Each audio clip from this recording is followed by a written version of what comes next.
All right, it's my pleasure to introduce Dr. Mike Smanski. Mike got his PhD in microbiology from the University of Wisconsin, and he did a postdoc with Chris Voigt at MIT, and he's currently an associate professor at the University of Minnesota in the Department of Biochemistry, Molecular Biology, and Biophysics. So Mike's, I was a postdoc in Mike's lab. I can tell you it's a very exciting place to be. It works on everything from microbes all the way up to carp. And I also know that he would have absolutely no problem being here at 5 in the morning, Minnesota time. So yeah, Mike, go ahead and take it from here.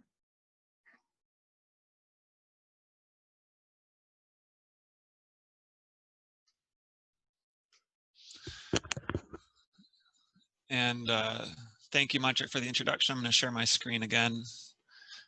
I've given plenty of talks where I worry about the audience falling asleep, but this is the first one that I've legitimately worried that I might fall asleep.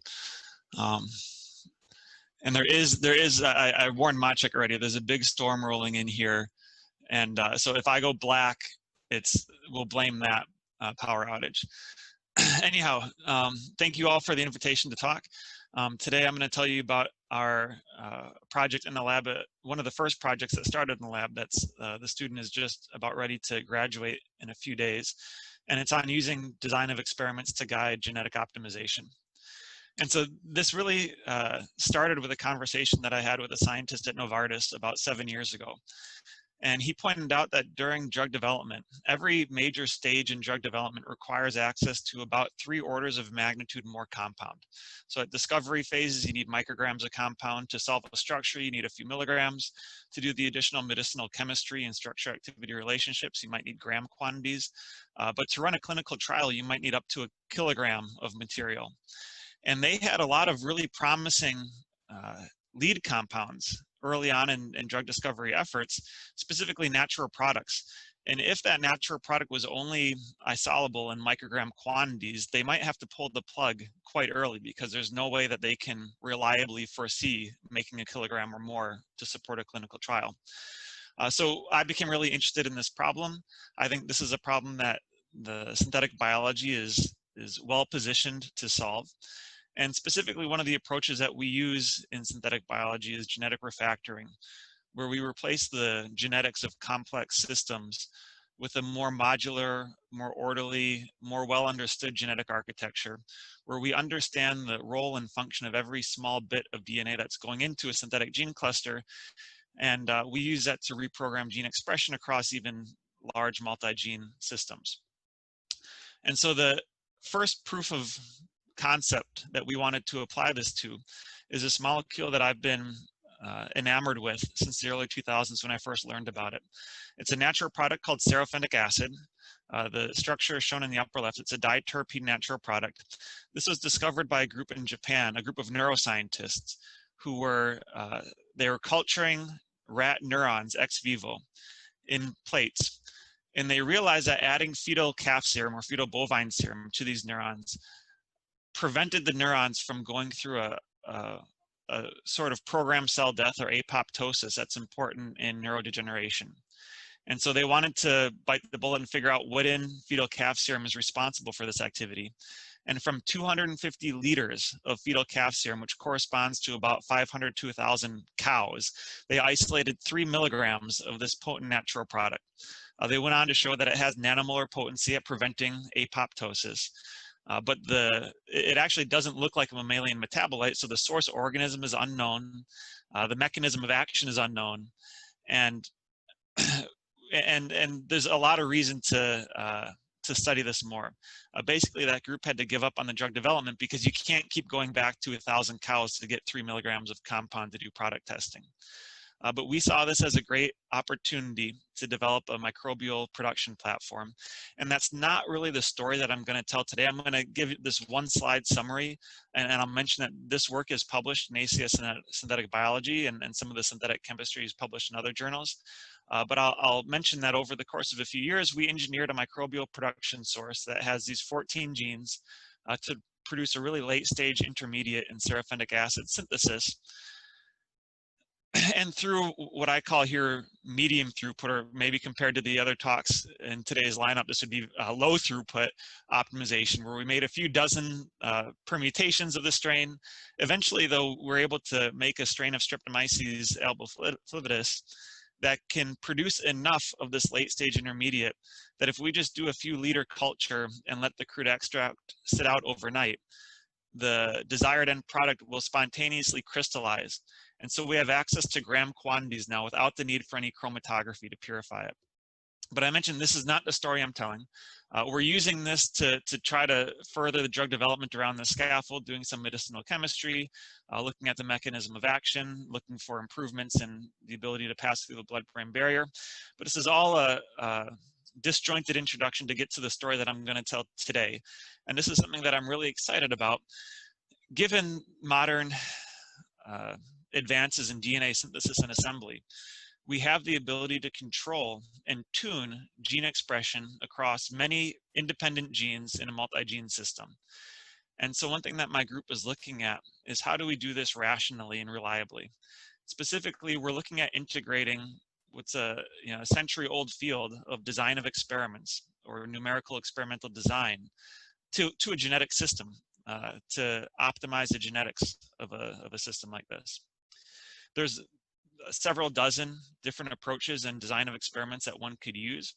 And what we're doing is using this seraphenic acid semi-synthesis platform to test bed different design of experiments methods against each other. So the specific design that I'm going to share today, and the first one that we tested, is called a placket Berman approach. This was originally published back in the 1940s. And the simplest version of a placket Berman design is illustrated by the matrix on the right. In that matrix, the columns A through G would represent variables in your system. And the rows 1 through 8 represent different experiments or different combinations of those variables that you would need to test. Placket Berman approaches are really good at identifying the primary effect or the main effect of each variable on the overall system performance. And that would allow you to prioritize which of those variables you focus on for a more thorough optimization. So the way a placket Berman design works is if you focus on any single column, here I'm highlighting column A, you'll see that there's an equal number of experiments where A is in its high state or low state. High state represented by a plus, low state represented by a minus. This is called a two-level placket Berman because each variable is only present in one of two states. Now, if you separate those experiments where A is in its high state, and I've shaded those in green, from those where A is in its low state, and you look at what the state of variable B is, you'll notice that it's balanced in that in the experiments where A is in its high state, there's an equal number of experiments where B is in its high or low state. This property would be true for any pairwise combinations of columns that you pull out of the matrix. And that's kind of the special sauce behind a placket Berman design. And it allows the effects of all the other variables to cancel out if you group the experiments in a way to analyze one variable at a time. And so you'd calculate the primary effect of A by either averaging or summing all the experiments where A is in its high state and subtracting from that either the average or sum of all the experiments where A is in its low state. So we wanted to apply this to our pathway for making this compound on the right is called EAA, or N-adecyanoic acid. Specifically, we wanted to optimize the precursor pathway that's going into this diterpene biosynthetic pathway. So we had 8 genes that are involved in the methylerythritol phosphate pathway, plus an isomerase. Each gene is present. We have constructs to control gene expression at 5 different expression levels. So as opposed to the 2-level placket Berman that I illustrated as a simple example on the previous slide, we're using a 5-level placket Berman with 8 different variables. And the matrix is a little bit more complex. This is what our matrix looks like. I've had to separate and stack it next to each other, but this would be 125 rows to analyze these 8 variables. Here I've color-coded them to make it to make the periodicity in terms of the experimental design a little bit more apparent, where darker green signifies stronger expression of these genes. And I'll say that the 5 expression levels that we chose vary across approximately 3 orders of magnitude. And we're doing that by controlling both the promoter and ribosome binding site using parts that we previously characterized in several different media and are quite consistent across different media. So Susie Sue, the first graduate student in my lab, built this library, and the assembly diagram for the library is shown on the right. We use a Golden Gate-based algorithmic DNA assembly pipeline, where in the top row we show the genetic parts. Those are composed into several different monocistronic level genetic elements. Several monocistrons come together into a partial cluster, and several partial clusters or 2 partial clusters come together to make a full synthetic gene cluster. The data, so that each of those 125 full synthetic gene clusters, and each of which comprises roughly 75 unique genetic elements, is introduced into a strain of streptomyces and fermented, and then we'll use LC-MS to quantify the amount of EAA produced. And that data is shown on the left part of the slide, where I've kind of organized the 125 gene clusters based on the pattern of gene expression, and I'm showing the titer of N-editosterinolic acid in the dot plot. Now, we're not changing anything in these synthetic gene clusters aside from the strength of promoters and ribosome binding sites. We're not changing the gene composition, we're not changing the order or orientation, but still we see differences in titer that span 4 orders of magnitude. So there's quite a huge impact of relative gene expression levels on the overall productivity. And there's several ways that we're trying to learn from this data set now. And so I'll spend the rest of the next 10 minutes going through some of the approaches that we're using to learn from this data set. So because of the hierarchical design of our DNA assembly, each intermediate construct is present in several different full designs or full gene clusters. So one simple analysis we can do is to look at a particular genetic motif and average the titer of all of the full clusters that contain that motif. In this box, I've illustrated one particular half cluster, and these names don't mean much to you. It's a medium strength promoter RBS, a few high strength promoter RBSs, and a low strength promoter RBS. But this particular genetic design motif is present in several full clusters, and each of those full clusters have an average titer that's around 2.5 times greater than the average of the entire library. So you can see that at each level we have, at the partial cluster level, we have several constructs that are darker shades of red, signifying a higher part fitness. We have several that are nearly white, which signifies that the constructs that contain those motifs have very low overall EAA titer. And this alone would be useful in guiding improvements from one round of library design to the next, where we could keep all of these genetic motifs that are overrepresented in the well-performing gene clusters and throw away those that are represented in the poorly performing gene clusters. Another way we can analyze this data set is using the standard math for a Placke Berman analysis, where we're analyzing primary effects of each variable. And so it's kind of the same data represented in 3 different formats on this slide, and I apologize for that. It's a little bit of a data dump, but I couldn't pick just one way to show it to you. So in this plot in the upper left, we're organizing it in a single plot with all 8 genes or all 8 variables in our system shown side by side. And in this case, we've combined the 25 gene clusters where each gene is present at, let's say, a particular expression level. So low expression, medium, low, medium, or high expression, just to highlight the difference in or the variance in gene expression that we get when we group gene clusters based on one expression level. This data is blown up a little bit more on the right, and you can see that, for example, deoxyxylose synthase, which is the first gene in the cluster and has the largest variance, has a really strong negative correlation, where if you plot all of the 125 gene clusters just based on the expression level of deoxyxylose synthase, you see that the stronger deoxyxylose synthase is expressed, the lower the average titer of that gene cluster.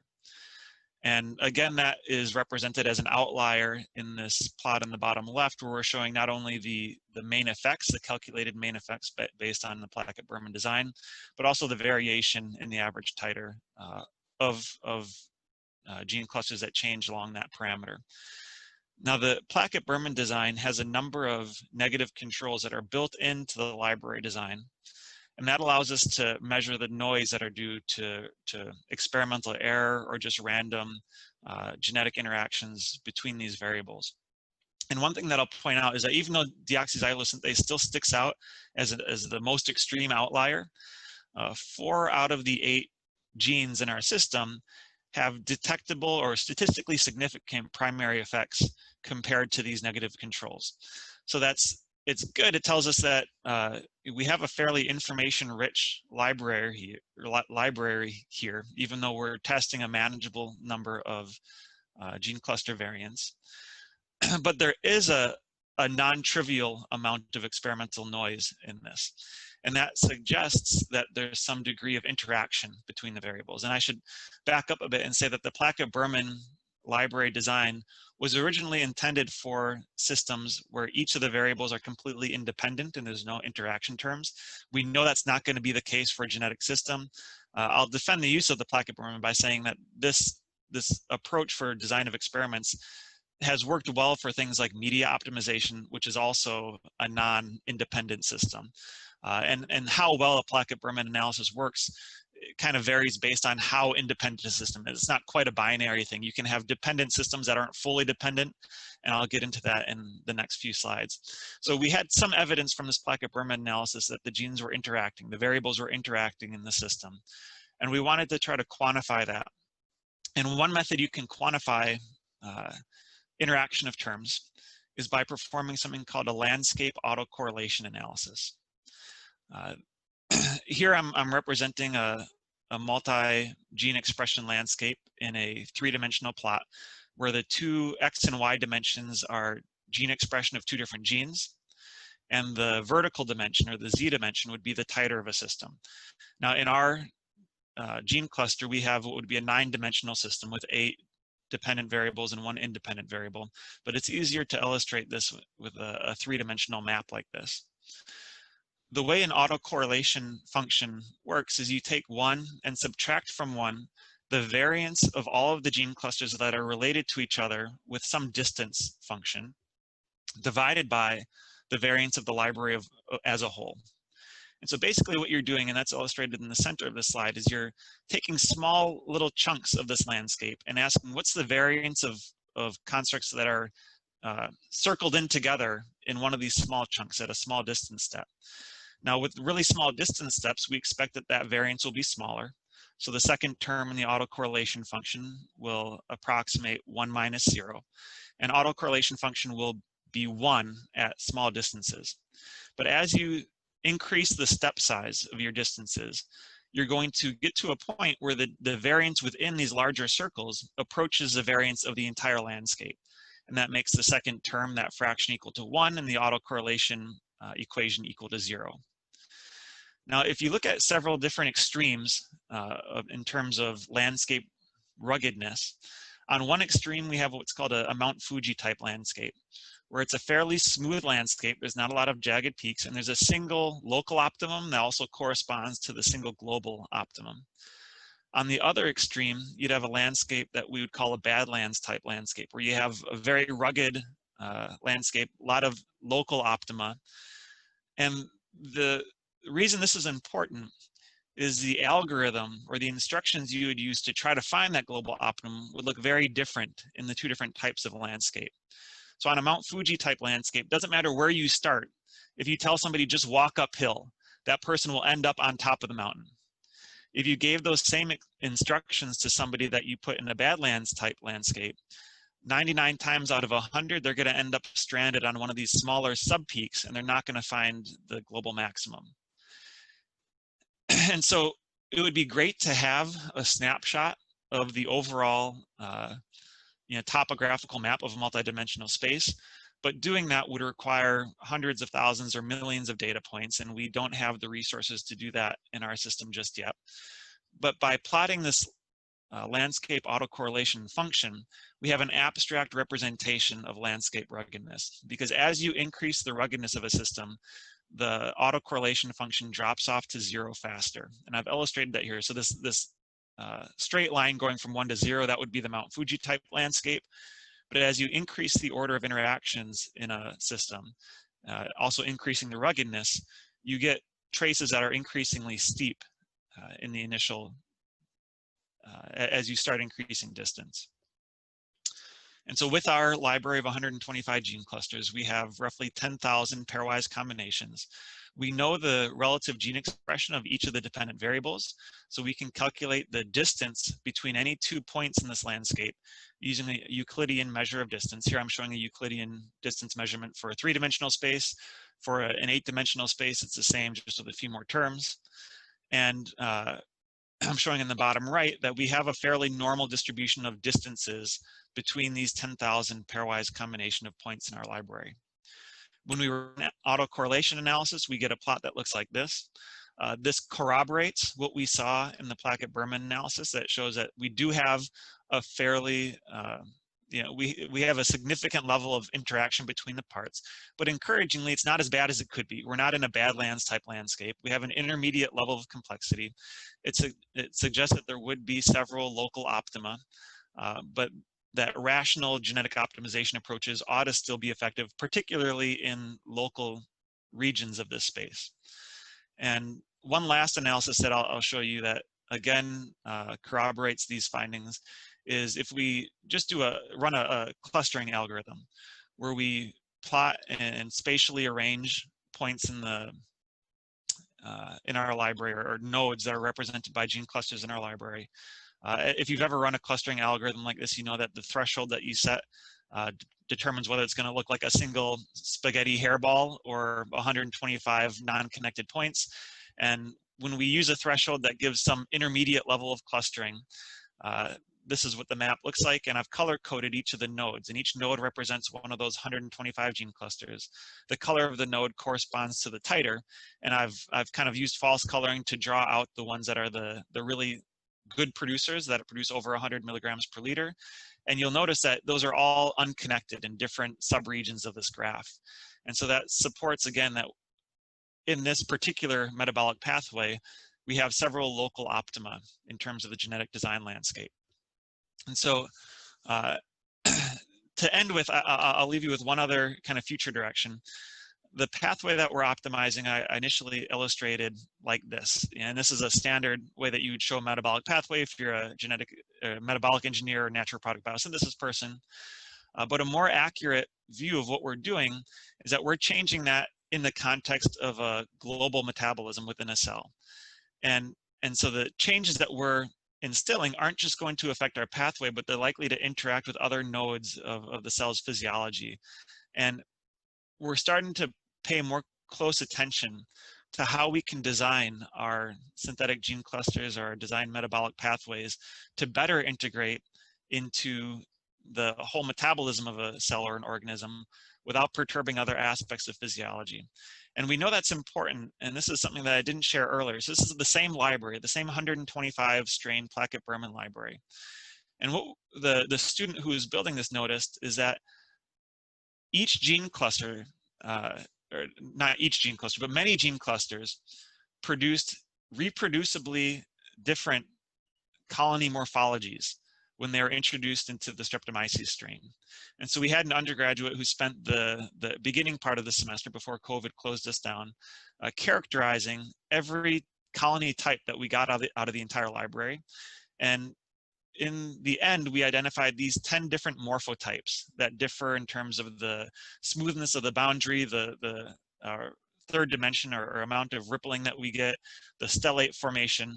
And so we've classified each of these gene clusters now, not only in terms of their titer of EAA that they produce, but the type of colony morphology. And we're really interested now in learning how do these genetic design differences from one gene cluster to the next correlate with colony morphotypes. And so with that, I'll thank the students. So this is Sue right here. You guys are in winter, we're in the middle of summer right now. So no ice in Minnesota, thankfully. She's the one who did most of the genetic engineering.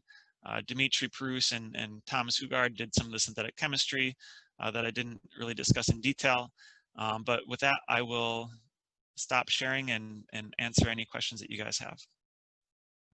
Fantastic talk, Professor Smanski. Just a quick question from myself. It's about, what, 5:36 a.m. there, isn't it? It is, yeah. The sun's just about to come up. Thank you for staying up or getting up that early. I know I couldn't do it myself. Yeah, no, as Maciek alluded to, I'm a morning person anyway, so it's actually not that big of an inconvenience. Half of the days I'm up this early anyhow. Fair enough. The first question for you comes from Majek. He wants to know that he wants to know if you think that with access to more high throughput methods, you could further optimize your results. Yeah, that's a simple one. Yeah, I mean we've made a conscious effort in our lab to focus on really applied projects, not just model systems. So, you know, we're working in streptomyces silicolor because they're important. They're kind of the best chemists in nature. Sorry, not just silicolor, but all streptomyces. And we're working with compounds that aren't just a model, you know, pigment production, which are often easier for and lend themselves to high throughput experimentation. But we're working on something that we think is an actual drug lead. And so that's limited our throughput, but I think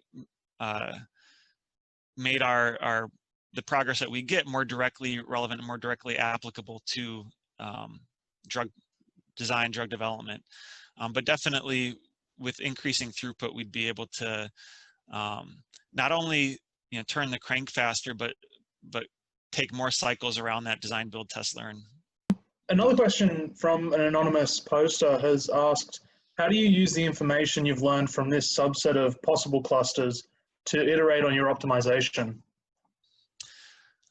Yeah, so we've done it a few ways, and actually that data is still pending. So we've designed the next set of libraries, but again, COVID has kept us out of the lab from measuring the improvements, or what we hope will be improvements. There's two different things we've done. One is to use that part cluster analysis and just build new combinations, new full cluster designs that are different combinations of the individual motifs that were found to perform really well in that part fitness analysis. The second thing that we're doing is using and this is the way a placket Berman is typically used. You use the placket Berman to prioritize the variables in terms of which ones are most important to focus on. And then we'll use a more thorough, deeper optimization around those variables that we think are going to give us the most bang for the buck. And so in this case, it would be deoxyxyllose synthase, which is on the steepest line. That means that if we really tune in deoxyxyllose synthase levels, we should get the most immediate gains. Leonardo asks, how could you identify the most critical interactions between the genes, etc., in a specific pathway? So there are ways with design of experiments to build in the ability to identify interaction terms. You can actually do that with placket Berman designs as well, but to do it with a placket Berman design, you can't look at every possible genetic interaction, but if you have a few that you suspect will be important, you can put those in specific columns, and there's something called a hidden projection property of a placket Berman design that does allow you to quantify interaction terms. To look at all possible interaction terms, I think you would have to just run a full factorial experiment. I could be wrong on that, but a full factorial meaning every possible combination. Anonymous asks, are you working with pathway prediction algorithms to include designs based on chemistry rather than KEGG pathways and curated enzymes? Right, so I didn't get into the pathway design aspect of this, but I'll mention there isn't a known biosynthetic pathway for seraphendic acid, the compound that we're targeting. We had to piece together a design metabolic pathway using genes from streptomyces that the streptomyces definitely don't make seraphendic acid, and that's one reason why we can't get all the way to seraphendic acid using the metabolic pathway, but instead we get to a late stage intermediate. So yes, that's something that we're very keen on doing.